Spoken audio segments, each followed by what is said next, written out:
শেষ লাইফ। যদি আপাতত বাইরে নিয়ে কোনো ট্রিটমেন্ট করা যায় তো করা গেল, আর না হইলে মানুষ তো মারাও যাইবে, এছাড়া কোনো কেউ নাই। তো আমরা আসামও মরে গেছে, বারবার আমরা সাহায্য করি, আমরা রিকোয়েস্ট করি আর যে আপনি একটু দয়া করেন এই গরিব বসে মানুষ। ভুল চিকিৎসা করার অভিযোগ তুলে শিলচরের এক চিকিৎসকের বিরুদ্ধে মামলা দায়ের করেছেন মণিপুর রাজ্যের এক অসহায় রোগী। বৃহস্পতিবার শিলচর শহরতলিতে এক সাংবাদিক বৈঠকে চিকিৎসকের বিরুদ্ধে অভিযোগ উত্থাপন করে ন্যায় বিচারের দাবিতে আসামের মুখ্যমন্ত্রীর দৃষ্টি আকর্ষণ করেছেন এক রোগী। এদিন সাংবাদিক বৈঠকে মণিপুর রাজ্যের জিরিবাম থানাধীন কাশিমপুর গ্রামের বাসিন্দা অসহায় রোগী আতিকুর রহমান জানান, মূত্রনালীতে ইনফেকশন হওয়ায় চিকিৎসা করার জন্য শিলচর আরই হসপিটালে আসেন। এখানে চিকিৎসক ডক্টর ইডেন সিংহা বায়োপস্থিকরণ নামে অজ্ঞান করে পুরো পুরুষাঙ্গ কেটে ফেলেন। এইসব দেখে তার স্ত্রী কদিন অজ্ঞান ছিলেন। তিনি নিজেও ব্যান্ডেজ খোলার পর দেখেন তার পুরো পুরুষাঙ্গ কাটা রয়েছে। এ নিয়ে চিকিৎসক ও হাসপাতালের সঙ্গে কথা বলে কেউ সদুত্তর দেননি। পরে অপারেশনের সেলাই কাটার জন্য যোগাযোগ করলে উল্টো হুমকি ধমকি দেওয়া হয়, কিন্তু কোনো হাসপাতালে চিকিৎসা না করে ডাক্তাররা বলেন যেখানে অস্ত্রোপচার করেছ সেখানে গিয়ে সেলাই কাটতে। এতে বাধ্য হয়ে যোগাযোগ করলে কোনো সাড়া পাননি। ফলে এই চিকিৎসকের বিরুদ্ধে ব্যবস্থা নিতে তিনি ঘুঙুর থানায় মামলা দায়ের করেছেন। ইডেন সিংহা নামের চিকিৎসক ভুল চিকিৎসা করে জীবনকে ধ্বংস করে দিয়েছেন বলে তিনি অভিযোগ করেছেন। অসহায় রোগীর স্থানীয় জিপি সভাপতি ফয়েজ আহমেদ, ওএসি ফ্রান্স ক্লাবের সভাপতি বাপুন বড় ভূঁইয়া, বাহারুদ্দিন সহ রোগীর আত্মীয়রা জানান, শিলচরের একাংশ বেসরকারি হাসপাতাল ও কিছু চিকিৎসক স্বাস্থ্যসেবার নামে কসাইখানা গড়ে তুলেছেন। এদের বিরুদ্ধে ব্যবস্থা না নিলে নিরীহ রোগীদের হয়রানির দিন দিন বাড়বে। আমার নাম আতিকুর রহমান, বাড়ি হলো জিরিবাম কাশিমপুর। আমি আসলাম শিলচর আরি হসপিটাল 19 তারিখ মেয়ের 19 তারিখ আইসি। আইয়া ইডেন সিংহা স্যার দেখাইছি। আমার একটা পেশাবার রাস্তাতে স্পট আসলো সামান্য। দেখানোর পরে বলছেন তোমার এটা বেমার, বড় ধরনের বেমার হইতে পারে, আমি একটা বায়োপসি টেস্ট লওয়া লাগবো আগে। 19 তারিখ আমার বিকালে 6টার সময় হারাই দিয়েছেন। হারাইয়া কইছেন তোমার বায়োপসি লওয়া হইতো, তোমার নিষেধ করা লাগবো না, তুমি কষ্ট পাইবা। তারপরে আমি নিষেধ করে তারা বেডও যে করছেন আমারে বায়োপসি লইছে। এরপরে তো আমি বেডও থাকি বাঘরে দিয়েছেন, আমি অজ্ঞান আসলাম। আমি বেডও গেছি, বেডও গিয়া দেখি আমার মানে আমি বললাম আমার বেটিরে ফটো দিছেন এর ভিতরে। বেটি ফটো দেওয়ার পরে আমার বেটি তো অজ্ঞান হইয়া আইসিতে রয়েছে 3 দিনে। ওটা দেখিয়া তার ব্রেন এফেক্ট হয়ে গেছিল। ওটা ফটোটা যেটা আমার পেশাবার অঙ্গ যেটা কাটিছিল তারা, ওটা দেখিয়া আগে আমার বেটি অজ্ঞান হয়ে গেছে। অজ্ঞান হওয়ার পরে 3 দিন ওদিন ড্রেসিং খুলেছেন তারা। ওটির ড্রেসিং খোলার পরে আমি দেখলাম যে আমার কিচ্ছু নাই, জিরো হয়ে গেছে একদম। পেশাবার অঙ্গ আমার পুরুষের যেটা আছে যে এটা সব জিরো হয়ে গেছে। ও স্যারকে আমি কইলাম স্যার এটা কিতার লাগে কাটলা যা, যে না এটা তোমার পেশাবার রাস্তা পাইছি না, ও কারণে কাটছে। মানে আমার কিচ্ছু জিজ্ঞাসেন না। মানে আমার বেশ করার পরে আমি বাজে 3 দিন পরে দেখছি ওদের ড্রেসিং খোলার পরে বায়োপসি লাগে। এটা তো বায়োপসির কারণে আমার কোন সামান্য একটা মাংস লইব, তোমার বায়োপসি মতলবটা পুরো মাংস লইব।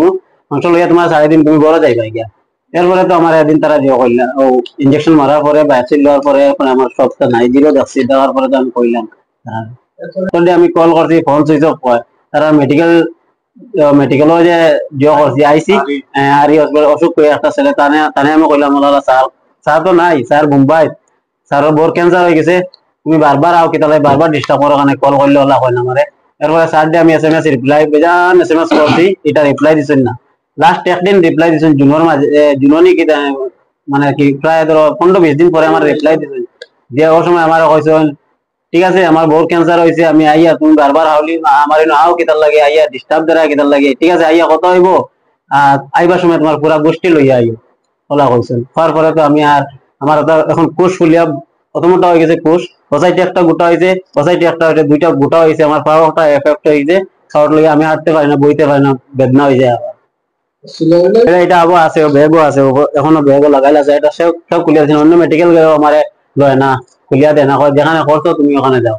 হসপিটালে গেলে তারা স্যার নাই, স্যার মুম্বাইতে আছেন, স্যারের বহু ক্যান্সার হয়ে গেছে, অন্য সময় স্যার আইলে কল করিও। যতটা সংগঠন আছেন আপনারা মিডিয়া আছেন, স্যারের কাছে আমি চাই যে আমার উচিত ন্যায় বিচারটা আমার লইয়া দেন। আমার তো লাইফ বরবাদ হয়ে গেছে, আমার বাচ্চা 3টা আছে, ওয়াইফ আছে। 19 তারিখ ঢুকাইয়া করিল্লা আর 24 তারিখ অ্যাপ্লাই করলা বায়োপসি করলা, এটা কি রকমের মানবতা? হ্যাঁ, এই যে অমানবিক কাণ্ড আপনারা যে যেখান থেকে আপনার এই চ্যানেলের মাধ্যমে আপনারা দেখরা ভিডিওটা, এটা মানে গড়ে গড়ে কোনায় কোনায় পৌঁছাই দিন, যাতে আগামী দিনও আইয়া বরাকবেলি হোক, বহিরাজ্য ত্রিপুরা হোক, মণিপুর হোক, যে কোনো স্টেটের মানুষ যদি আমরা এনে আইয়া ট্রিটমেন্টও লাগিয়া আইয়া যাতে এরকম জাতি ধর্ম বর্ণ নির্বিশেষে যাতে আইয়া কোনো বিপদগামী না হয় এর লাগিয়া জায়গায় জায়গায় আপনারা এটা পৌঁছাইয়া দেন।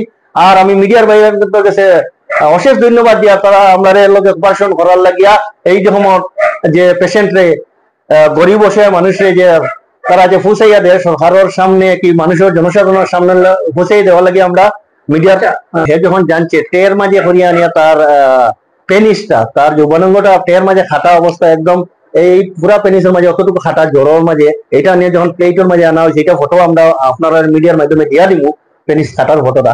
এই পেনিস ফটোটা দেওয়ার পরে তার ওয়াইফ পুরা সেন্সলেস হয়ে পড়া গেছে।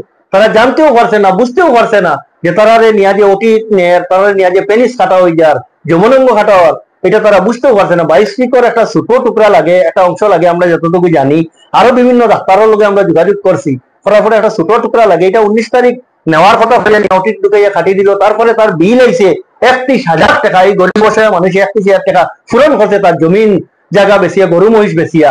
এটা কি রকমের মানে মানবতার বাইরে কাজ করে তারা। যোগাযোগ করলে ডাক্তারে কয় আমি আমার ওয়াইফ ক্যান্সার হয়ে গেছে আমি বেঙ্গলোর আছি আমি পরে আইমো দেখা করবো তুমি কয় তো আমি ইয়ে করছি অপারেশন করছি। এটা তো পুরা ভুল মানে আরো ইয়ে করে রেকর্ডিং এর মাঝে আরো খবর কিনা তোমার জনগোষ্ঠী লিয়ে আইও দেখিলি এই না সেই না এটা রেকর্ডিং আছে এটা কিতাব ব্যাপার অমানবিক কাণ্ড। এটা মানে হইতে সময় তো পুরা যৌবনাঙ্গর লাস্ট স্টেজ আছে এখন 5 ঢুকাইয়া 5 এর মাঝে এই তলি আপনারা সামনে আছে এই তলি দিয়া হ্যাঁ মানে 5 দিকে 12 যদি অপারেশন করা হইতো যৌবনাঙ্গর যদি তার যদি এখন দেখা যায় 22 ফিটর রিপোর্টের মাঝে আছে যে তার টিউমার কি কোনো ফাত্তর হয়ে গেছে কিছু যদি হয় যে যৌবনাঙ্গ না খাটিয়া তার তো অন্য ডাক্তারের কাছে আমরা পরামর্শ লইছি লিভারের সাইড থেকে তারা 5 দিয়া হোল করিয়া এটা তার পেশাব বার করতে পারে। তার যৌবনাঙ্গ খাটার তো অধিকার তার কাছে নাই। আর ক্যান্সার হইলে তো যদি ক্যান্সার যদি 22 ফিটর যদি দেখেও বুঝিলা এরকম ডাক্তার হয় তো কমসে কম এটা রেফার করতো আমরা শিক্ষার ক্যান্সার হসপিটালে। এর আগে তো যৌবনাঙ্গ খাটার কথা না আগটা তো কিছু জানছে না। এর মাঝে দেখা যায় 22 ফিট রিপোর্ট যেটা 19 তারিখ ওটি করে লিছে তারা 24 তারিখ ফাটাইছে আর 29 তারিখ মনে রিজাল্ট আইছে। রিজাল্টের মাঝে দেখা যায় টিউমারের বাসাটা আইছে যেটা সরকারি বা ডাক্তারি যেটা রিপোর্ট আইছে। এটার মধ্যে বিশ্ব শর্মা আমরা আসাম সিএমর কাছে আমরা অনুরোধ করি আর আপনি তো কইছিলাম আমরা বাংলা ভাষায় জানাই আর আপনারে যে আপনি তো কইছিলা যে প্রায় বেসরকারি হাসপাতালও যদি কোন রকমের অমানবিক কাণ্ড হয় তো আপনি অ্যাকশন লইবার লাগিয়া আর তার ক্ষতিপূরণ যদি দেওয়া যায় স্বাস্থ্যমন্ত্রীর কাছে আমরা দাবি জানাই। আর আমরা আসাম ওয়েসি ফ্যান ওরা বিভিন্ন সংগঠনের পক্ষ থাকিয়া যে তারে কোনো অসহায় গরিব মানুষ তারে যদি কোনো ক্ষতিপূরণ দেওয়া যায় যেহেতু তার যৌবনাঙ্গ খাটা হয়ে গেছে তার তো আর শেষ লাইফ যদি আপাতত বাইরে নিয়ে কোনো ট্রিটমেন্ট করা যায় তো করা গেল আর নাইলে মানুষ তো মারাও যাইবে এছাড়া কোনো ইয়ে নাই। তো আমরা আসাম সিমরে গেছে বারবার আমরা হাত করি আমরা রিকোয়েস্ট করি আর যে আপনি একটু দয়া করেন এই গরিব অসহায় মানুষের কতর উপরে কি এইরকম যারা বেসরকারি হসপিটাল চালায় ডাক্তার যারা আছে এটা বেজান কাণ্ড বারবার ওর আমরা বরাবলির মাঝে এরার উপরে কিছু তদন্ত হোক আর এরারে কড়া হাতে শাস্তির আওতার মাঝে আনিয়া তারারে উপযুক্ত শাস্তি প্রদান করা হোক।